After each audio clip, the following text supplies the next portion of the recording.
দেখে মনে হচ্ছে এটা কোনো সড়ক নয়, যেন চাষাবাদের জমি। কয়েক মাস আগেও রাস্তাটির এমন বেহাল দশা ছিল না। ইটের সোলিংয়ের সড়কে চলাচল করতেন স্থানীয়রা। তবে নতুন রাস্তা নির্মাণে টেন্ডার হওয়ার পর সড়কটির একাংশের ইট তুলে বিক্রি করে দেওয়ার অভিযোগ উঠেছে স্থানীয় ইউপি সদস্যের বিরুদ্ধে। এরপর 4 মাস পেরিয়ে গেলেও শুরু হয়নি নতুন রাস্তার নির্মাণ কাজ। ফলে বৃষ্টিতে পানি জমে সড়কটি কাদায় পরিণত হয়েছে। এতে রিকশা, মোটরসাইকেল সহ বিভিন্ন যানবাহন চলাচলে চরম দুর্ভোগ পোহাতে হচ্ছে এলাকাবাসীকে।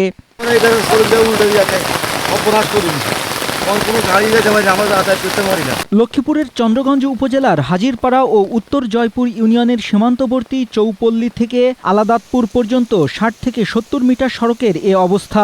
বাংলা কিউআর যেখানে নগদ পেমেন্ট সেখানে।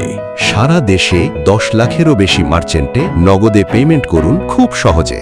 স্থানীয়দের অভিযোগ, নতুন রাস্তা নির্মাণের টেন্ডার হওয়ার পর ইউপি সদস্য মাসুদ রানা ইটগুলো তুলে বিক্রি করে দিয়েছেন। আমাদের রাস্তাটা দ্রুত ব্যবস্থা করে দেওয়ার জন্য আমাদের এটাই দরকার, কারণ আমাদের জনগণের ভোগান দিয়ে কষ্ট হইতেছে। মেম্বারও না পেডারা ইট উঠেছে, না তো পেডারা ইট উঠানোর দরকার নেই। মনে মেম্বার না চেয়ারম্যানে বলছে যে মানে এটা করে দেওয়া হরে দিয়ে মনে কিছু টাকা মানে আর মনে মেম্বারে দেওয়া হয়েছে, করে দেওয়ার কত হয়েছিল এর পরে দিয়ে তারা এখানে ইটগুলো উড়াই দিছে।